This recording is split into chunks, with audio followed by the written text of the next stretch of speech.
Hello, hello, hello. Happy Monday. Woo! As you can see, I'm at home. Look at our mask station.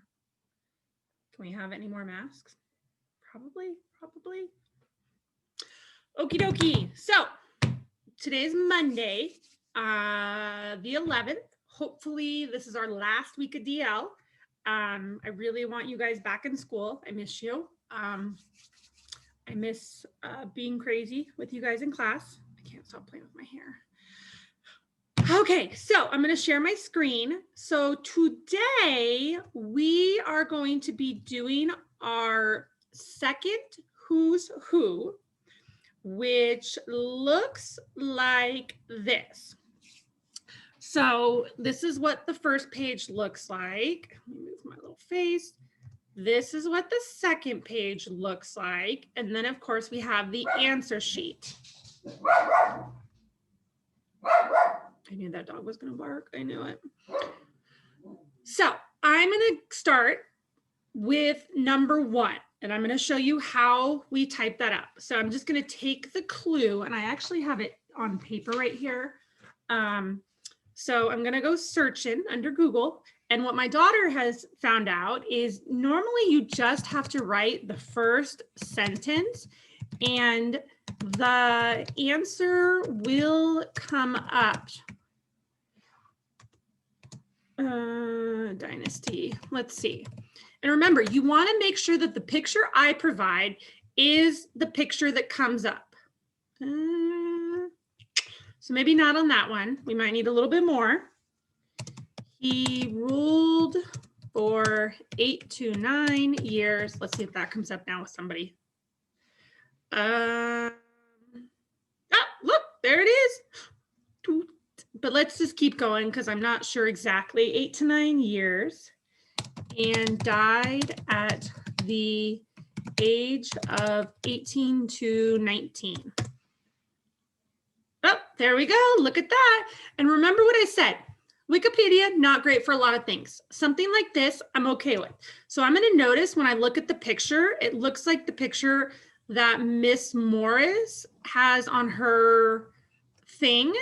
If I go to images, it looks exactly like, oh wait, no, it doesn't. Where are the pictures? Huh, that's weird. Anyway, this picture looks like the picture. So, and he says he ruled Egypt for 10 years until the age of 19. So the answer for number 1 is King Tutankhamun. And he is going to be who we're going to start talking about tomorrow. There's a lot of drama for your mama with him. He married his sister.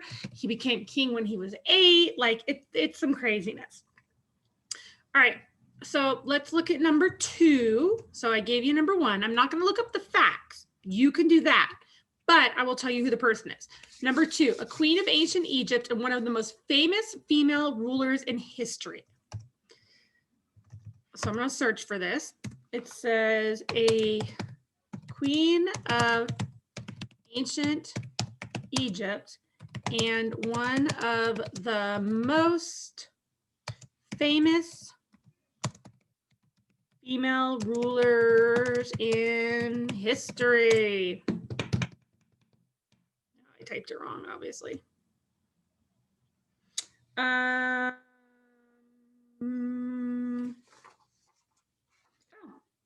Interesting. Okay, so this one, it looks like is, I'm not exactly sure how to say that, but it looks like, let's look at it. Hatshepsut.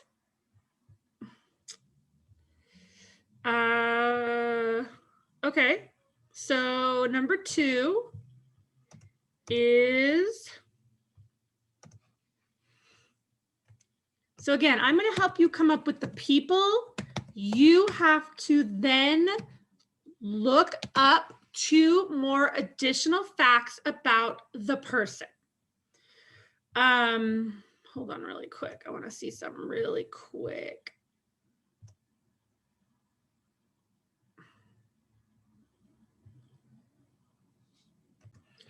All right, so I actually have a video that I want to show you about this queen because she is so interesting. Spelling are important. But if you want to write essays that inspire, messages that... All right, I'm going to hide me. Of memory. Somebody smashed the pharaoh's statues, took a chisel and a...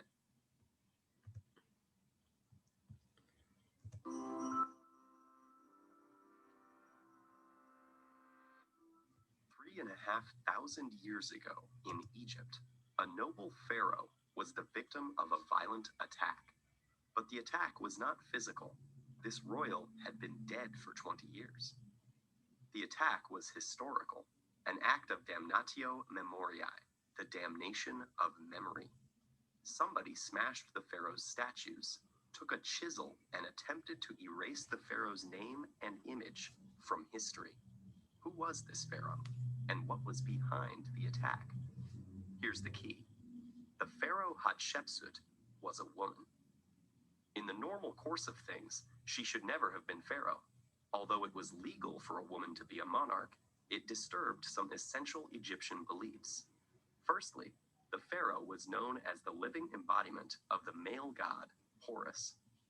Secondly, disturbance to the tradition of rule by men was a serious challenge to Ma'at, a word for truth expressing a belief in order and justice, vital to the Egyptians. Hatshepsut had perhaps tried to adapt to this belief in the link between order and patriarchy through her titles.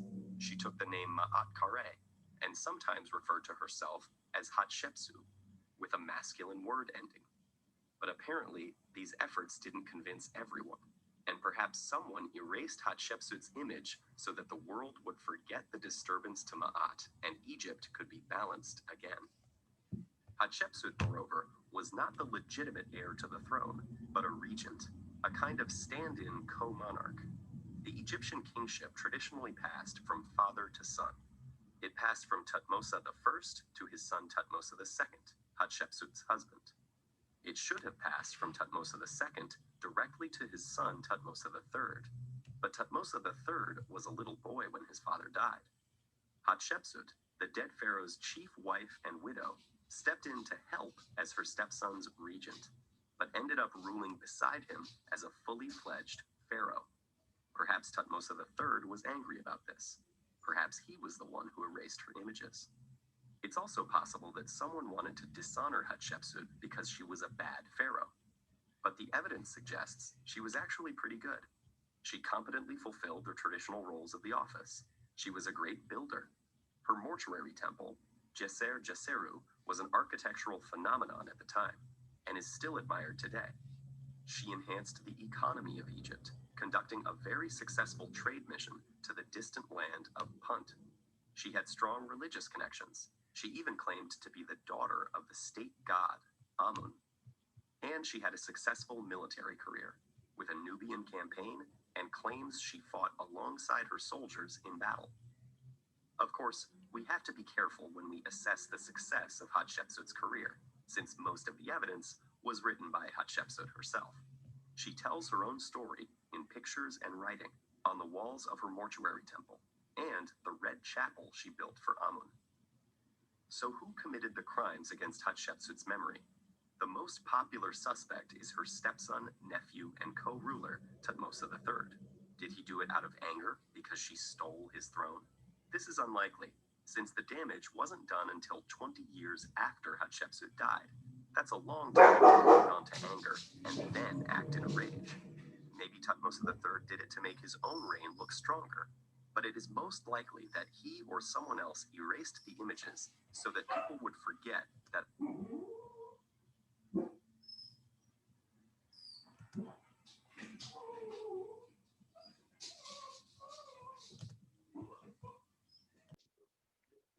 Sorry guys, I had to pause it because the dog was barking.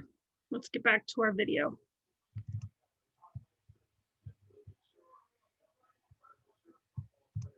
That a woman ever sat on Egypt's throne. This gender anomaly was simply too much of a threat to Ma'at and had to be obliterated from history. Happily, the ancient censors were not quite thorough enough. Enough evidence survived for us to piece together what happened, so the story of this unique, powerful woman can now be told.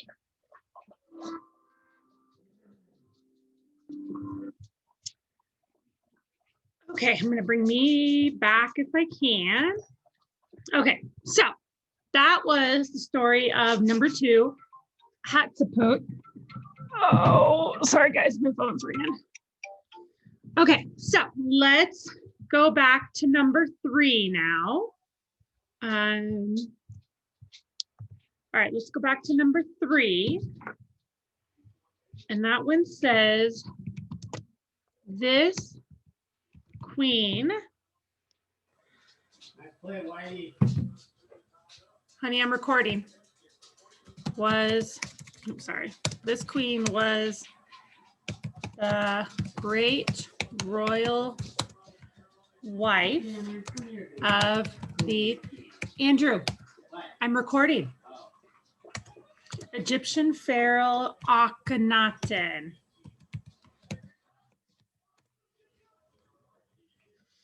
All right, looks like it's Nefertiti, but I'm going to check and make sure the picture that Miss Morris has. Yep, if you notice, that one looks like the picture I have for number 3. So we're going to go back to number 3 and we're going to put in Nefertiti. Okay. And again, I am giving you the answers. You have to come up with the clues. All right, so let's go to number 4. And it says second pharaoh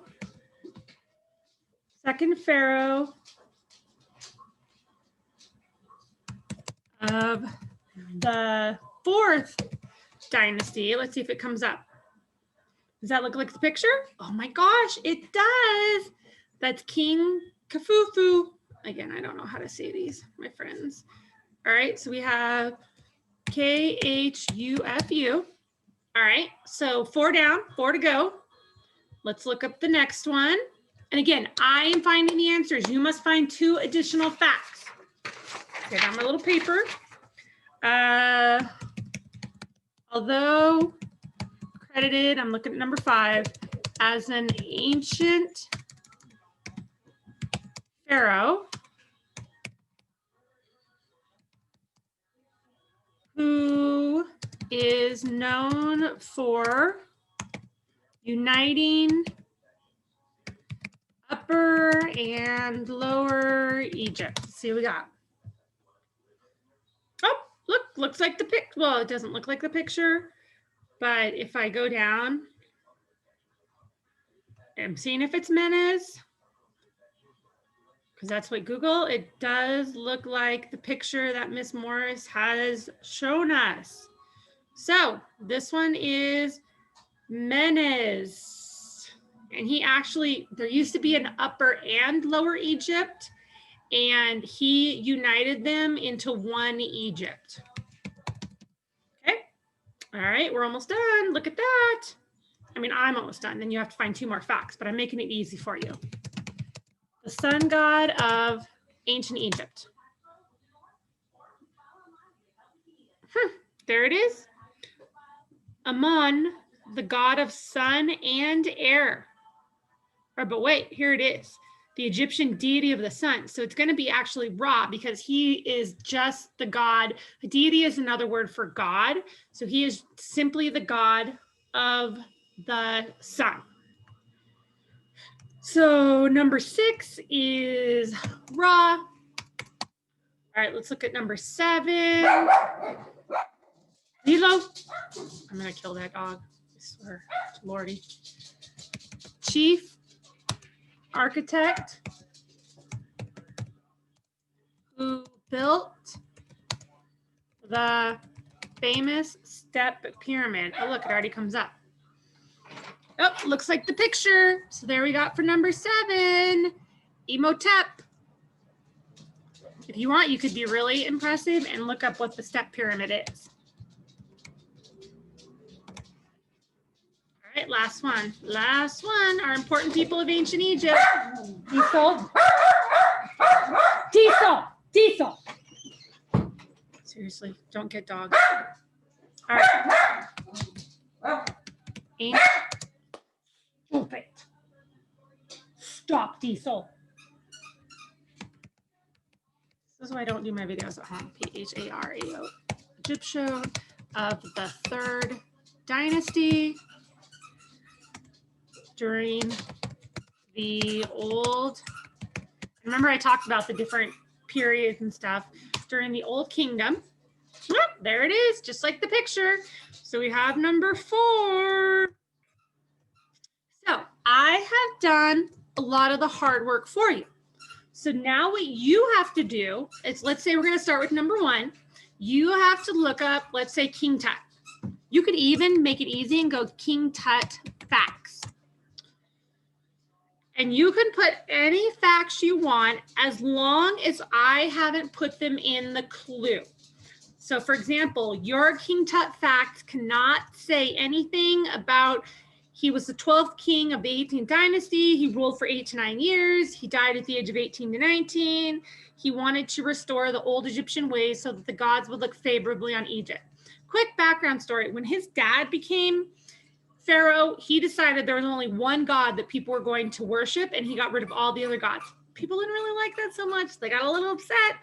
So when King Tut became Pharaoh, he wanted to go back to the ways before his dad, where there was multiple gods. All right, so any facts you decide to put, for example, if we look it up, let's see, talks about his father, last of his royal family to rule. Remember we talked about when families ended, the dynasty ended, and then someone else would take over, usually a powerful general, something like that. So, oh look, King 10 facts. Tomb of, if you put his place of burial, his birth. So like for one of them, I could put, for the facts, I could put, what did it say? It said right here, look, place of birth, Amarna. So that could be one of my facts because I don't have that mentioned in the clue. So I could literally put that as one of my facts. Place of Amarna. I wish it was bigger. What is that? That's, let's fix that. 22, let's say it's 22. Okay, now it's weird. Anyway, so there's one of my facts. So I have done a lot of the work for you. I have looked up each person. You just now have to go in and find 2 additional facts for each person. And the reason, again, we do this is because in this class, I guess I can stop sharing. In this class, we studied 10,000 years of history. So there's no way we can focus on every important person of each civilization and every important event. So the who's who, as much as you hate them, it's a really good way to just kind of touch on a few of the important people during the civilization. And as I told you, King Tut, who's our number 1, is what we're going to be focusing on the next week, because there's a lot of drama for your mama with King Tut. Married a sister, murdered when he was 19, or died when he was 19. We don't know. We don't know. So King Tut curse, there's all this drama. So we're going to start talking about that tomorrow, which is Tuesday. All right. I love you. I miss you. If you have any questions, problems, issues, text me, call me. I can Zoom for you. Tell everyone I'm your favorite, even if I'm not, which we know I'm in. All right. Deuces. See you on Zoom tomorrow.